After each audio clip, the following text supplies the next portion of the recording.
जय हिंद। देखिए, भारत को जब से यूएन सिक्योरिटी काउंसिल की अध्यक्षता मिली है, वो क्या क्या स्टेप आगे बढ़ा है और सेंट्रल एशिया में पीस को लेके क्या आगे इंप्रूवमेंट हुआ है, इसको हम समझते हैं। ये इंटरनेशनल रिलेशन में एक बहुत इंपॉर्टेंट रोल करेगा। देखिए, यूएन जो होता है, यूनाइटेड नेशन ऑर्गेनाइजेशन, जब प्रथम विश्व युद्ध खत्म हुआ था तो रोकने के लिए बनाया गया था लीग ऑफ नेशन। उसने कहा था कि हम द्वितीय विश्व युद्ध नहीं होने देंगे। और जब द्वितीय विश्व युद्ध हो गया तो लीग ऑफ नेशन खत्म हो गया। तो लीग ऑफ नेशन के बाद अब बना यूनाइटेड नेशन ऑर्गेनाइजेशन, यूएनओ। इसका कहना है कि हम थर्ड वर्ल्ड वॉर नहीं होने देंगे। जिस दिन थर्ड वर्ल्ड वॉर हुआ, यूएनओ भी खत्म ही हो जाएगा। तो यूएनओ के टोटल 6 अंग होते हैं। ये क्वेश्चन हमेशा एग्जाम में पूछता है, 6 अंग होते हैं। यूएनओ पे चर्चा कभी और करेंगे, अभी मेन सिक्योरिटी काउंसिल को देखते हैं। यूएनओ में 193 सदस्य में से सबसे जो नवीनतम सदस्य है वो दक्षिणी सूडान है। यूएनओ का जो सबसे बड़ा अंग होता है वो जनरल असेंबली होता है। इसमें टोटल सदस्य जाते हैं मीटिंग में भाग लेने। सितंबर महीने में इसकी मीटिंग होती है। मोदी जी भी जाते हैं, हर देश के राष्ट्राध्यक्ष इसमें जाते हैं। इसे पूरे विश्व का लघु संसद, छोटा संसद कहा जाता है। जबकि सबसे मेन जो सबसे बड़ा पावरफुल अंग होता है इसका, वो होता है सिक्योरिटी काउंसिल। इसे दुनिया का पुलिसमैन के नाम से भी जाना जाता है। तो यूएन की ये बिल्डिंग है, ये सारी मीटिंग्स वगैरह इसी हॉल में होती है। बाकी इसके जो ऑफिसर्स वगैरह, जो बाकी प्लानिंग फाइलें वगैरह रहती है, सब में बिल्डिंग में होती है। अब इसमें यूएन सिक्योरिटी काउंसिल को थोड़ा सा समझते हैं। यूएन सिक्योरिटी काउंसिल जो है, इस सिक्योरिटी काउंसिल में, इसे शॉर्टकट में यूएनएससी कहते हैं, यूएन सिक्योरिटी काउंसिल। इसमें टोटल 15 मेंबर होते हैं। 10 जो होते हैं टेम्पररी होते हैं, अस्थायी, और 5 जो होते हैं अस्थायी होते हैं, यानी परमानेंट होते हैं। जो 10 टेम्पररी होते हैं उनका कार्यकाल जो होता है वो केवल 2 साल का होता है। 10 साल पहले भारत भी था, अभी भारत भी इसका सदस्य है 2 साल के लिए, 2021-2022। उसके बाद फिर किसी और को मिल जाएगा।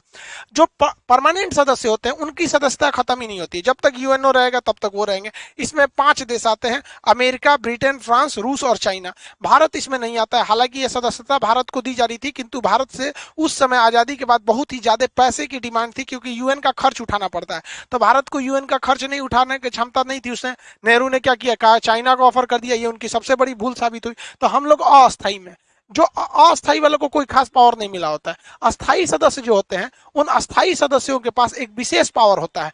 विशेष पावर को कहते हैं वीटो पावर। वो चाहेंगे तो किसी भी प्रस्ताव को रोक सकते हैं। पूरी दुनिया राजी हो, लेकिन किसी एक 5 में से कोई एक कह देगा नहीं, यानी वीटो, तो वो प्रस्ताव रद्द कर दिया जाता है। तो वीटो का पावर बहुत ज्यादा है। वीटो उन्हीं को मिलता है जो परमानेंट मेंबर होते हैं। अब हम लोग परमानेंट मेंबर नहीं है। अब हम लोग को क्या करना पड़ता है, जाके वहां पे अप्लाई करना पड़ेगा, हमें परमानेंट मेंबर चाहिए। तो यूएन के 193 में से लगभग 2/3 मेजोरिटी हाँ कहना चाहिए, और साथ ही साथ उसमें ये 5 का रेडी रहना जरूरी है। इसमें चाइना सबसे बड़ा अरंगा लगा देता है। अब ये वीटो पावर इतना पावरफुल होता है कि आप खुद सोचिए कि यूएनएससी जो है, यूएनएससी, ये सद्दाम हुसैन पर सैंक्शन लगा दिया, लद्दाख, गद्दाफी पर क्या लगाया था, सैंक्शन लगाया था, बहुत सारा कार्रवाई किया था।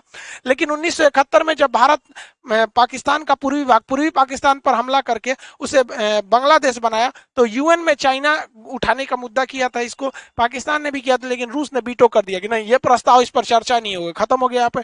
जब भारत ने 370 को हटाया तो पाकिस्तान ने भी सोचा कि इसको पूरी अच्छे से उठाया जाए यूएन में। वीटो करने के बाद वो भी खत्म हो गया। तो दुनिया में सबसे ज्यादा अगर वीटो किसी ने किया है तो वो रसिया ने किया है, यूएसएसआर ने किया है। और सबसे कम अगर वीटो किया है तो चाइना ने किया है। चाइना और फ्रांस बहुत कम करते हैं। चाइना दूसरे के मैटर में नहीं पड़ता है। चाइना का काम है, हमको अपने मतलब से मतलब रहता है। अभी भारत का कहना है कि हमें भी इसमें यूनाइटेड नेशन में परमानेंट मेंबर चाहिए, ताकि हमें भी वीटो पावर मिल सके। तो ये जो नया नया जो बुढ़ऊ बने हैं, तो डोनाल्ड ट्रंप का कहना था कि भैया चलो हम भारत को परमानेंट सदस्य देते हैं ताकि उसे वीटो पावर मिल जाए।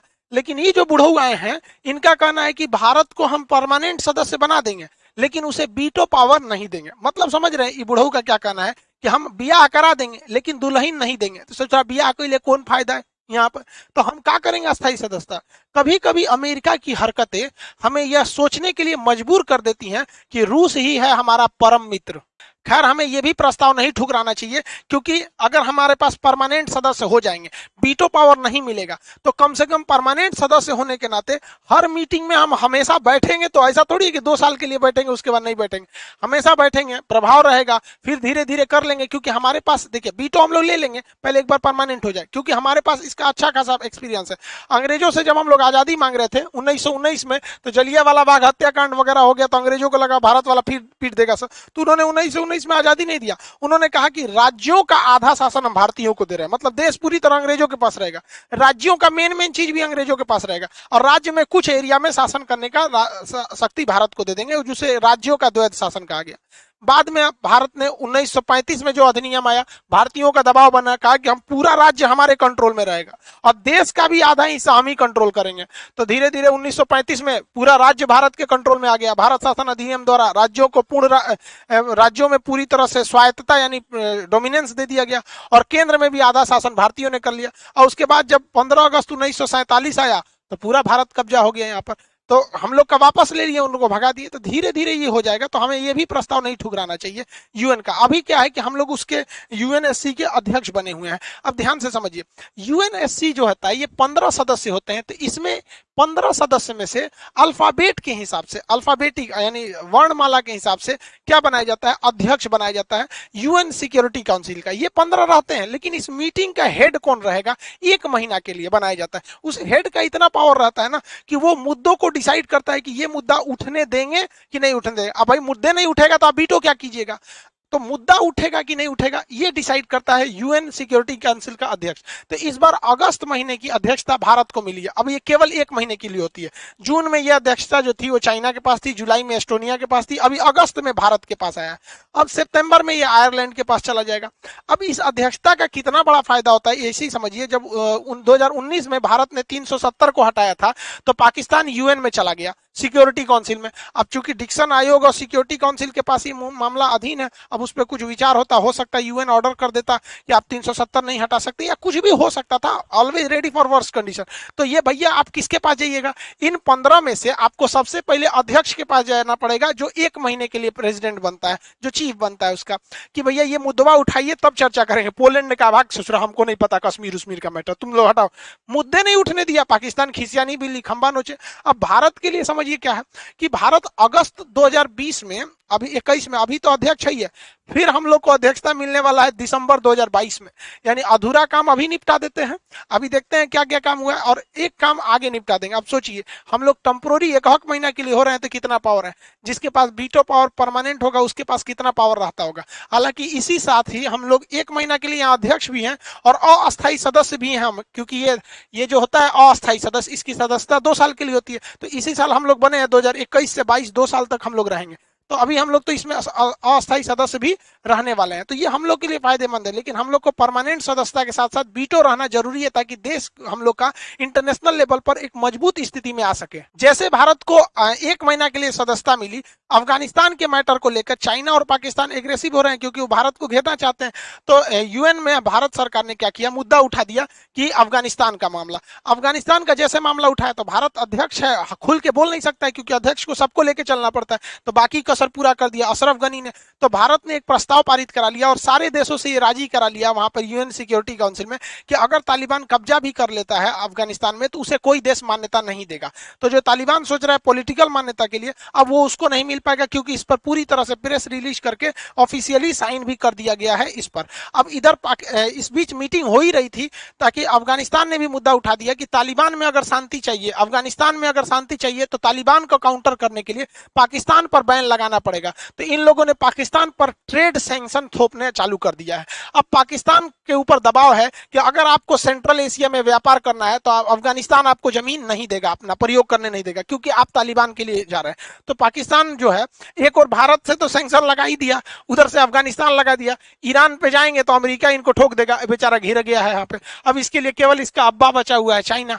यहाँ पर तालिबान वालों के लिए कोई विकास मायने नहीं रखता है, कोई इनके लिए संविधान मायने नहीं रखता है, ये जिंदा रहने कोई विकास समझते हैं। इन्हें क्या लगता है एक बंदूक है, राइफल है, किसी को मार देंगे हम सबको हरा देंगे। अरे यार नंगा से पूरी दुनिया डरती है। रीजन क्या है, ना तुमको कोई पेटेंट कराना है, ना तुम्हें स्कूल बनाना है, ना तुम्हारा कोई अंतरिक्ष प्रोग्राम चल रहा है, ना तुम्हें कोरोना की वैक्सीन बनानी है, कुछ करना नहीं है। बस एक जगह मट्टी का घर रहेगा, पत्थर रखोगे, बंदूक लेके भाजोगे, हाँ हमारा डेवलप है, हमने अमेरिका को हरा दिया, हमने इसको हरा दिया। रे बैल कहीं का, कोई लड़ेगा काहे लिए तुमसे, कोई मतलब है तुमको लड़ने का, कोई मतलब नहीं है। वहां दूसरे धर्म के लोगों को जीने मत दो। बताइए वहां थाला साहिब गुरुद्वारा था, ये गुरुद्वारा की इतनी पुरानी खासियत थी कि इसमें खुद गुरु नानक जी देव जी ने वहां अपने पैरों को रखा था, मतलब वहां गए थे। वहां से इन लोगों ने झंडा जो होता है निशान साहिब, तो सिख धर्म में एक्चुअली क्या होता है, हर पवित्र चीज के आगे साहिब लगाए जाते हैं। इवन हम लोग पटना में रहते हैं तो यहाँ 10वें गुरु जी का जन्म स्थली है, तो वहां पटना के उस एरिया को पटना साहिब कहा जाता है। तो ये उनके हिसाब से तो ये जो निशान लगाते हैं ना, निशान साहिब, इसको हटा दिया और तालिबान ने कहा हमने नहीं हटाया। अरे इससे तू नहीं चोट्टा कहीं का, तुमने नहीं हटाया तो कौन हटाएगा वहां। मतलब ये सब किसी अब बताइए, वहां एक महिला कपड़े थोड़े से टाइट फिटिंग थे तो उसको गोली मार दिया।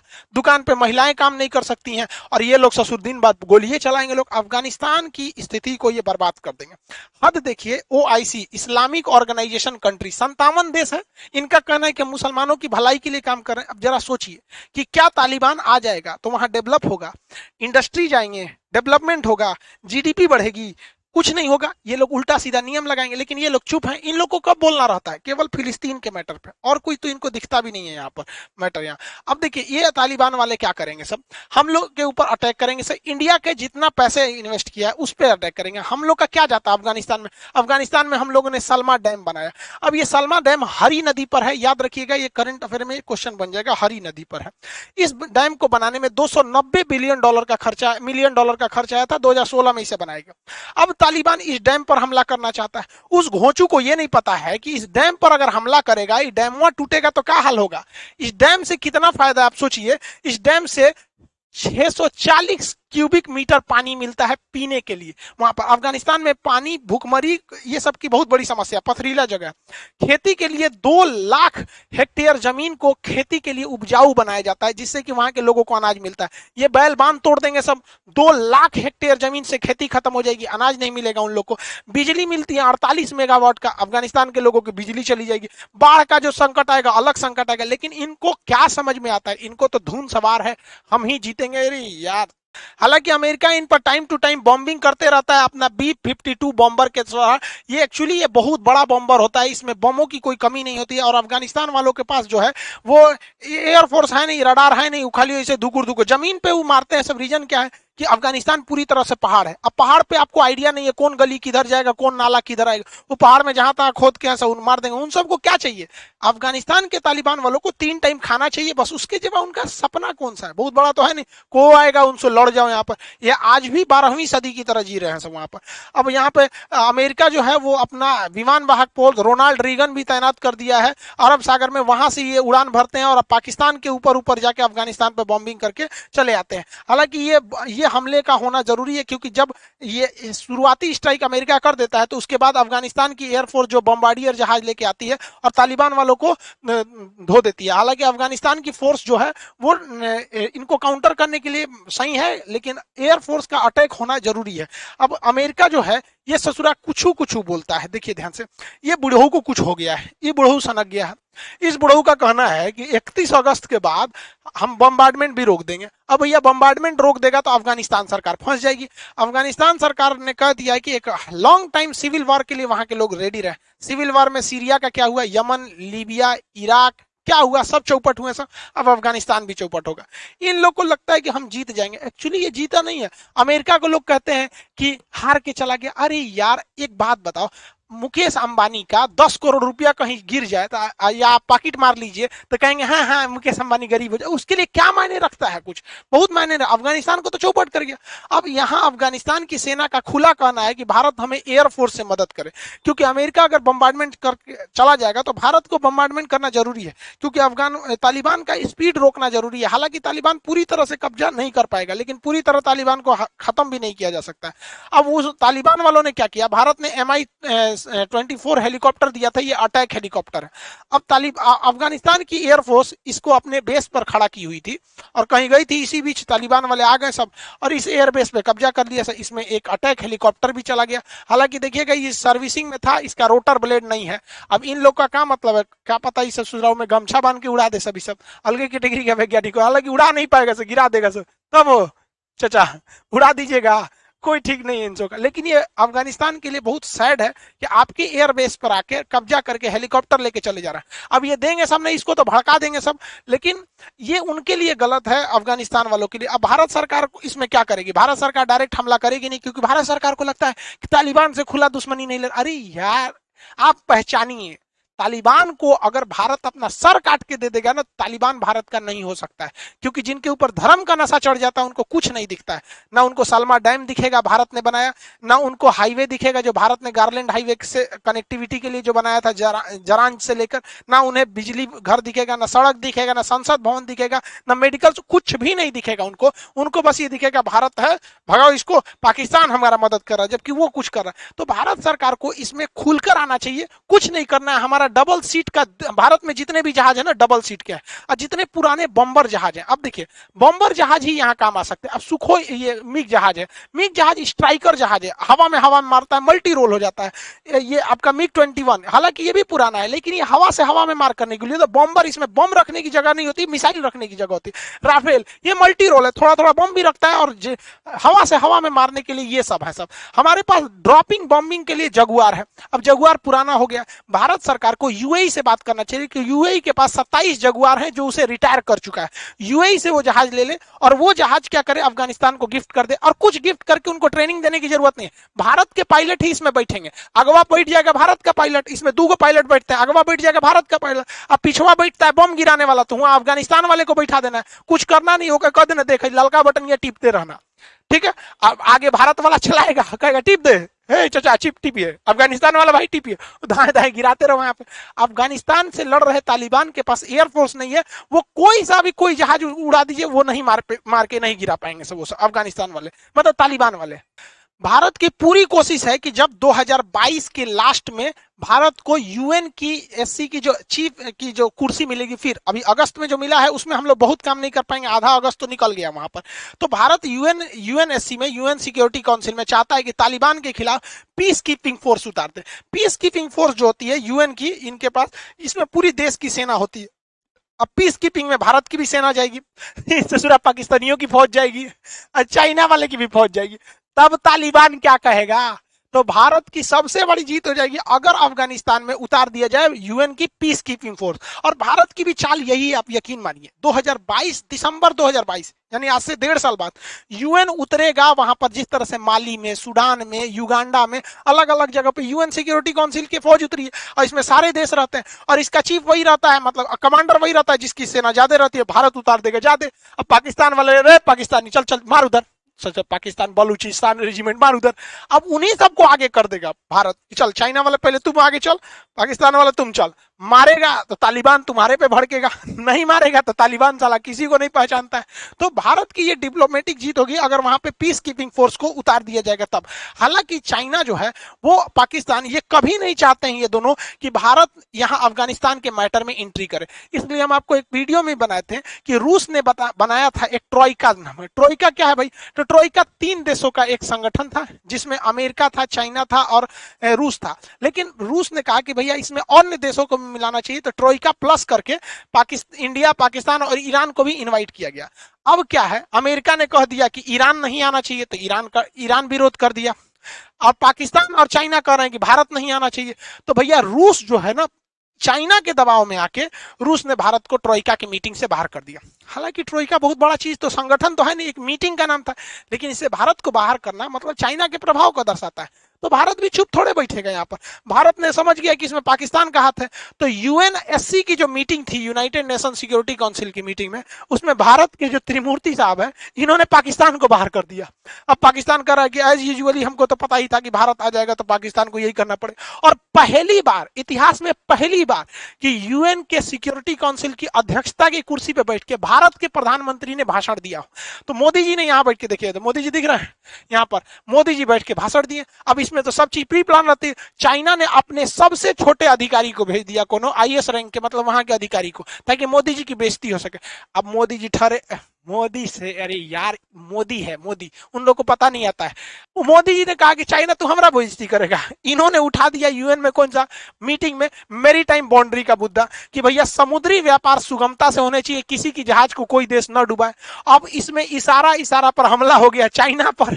अब अफगानिस्तान मुद्दा था सबसे ज्यादा विवादित, दक्षिणी चीन सागर, इसमें चाइना जहाजों को डुबा देता है। अमेरिका कहा कि 1 नंबर बोल रहे हैं मोदी जी। मोदी जी ने सही कहा, जो बाइडन पकड़ लिया चाइना को, कहा कि हाँ दक्षिणी चीन सागर में कोई जहाज किसी को ना डुबाए, मेरी टाइम सुरक्षा होनी चाहिए।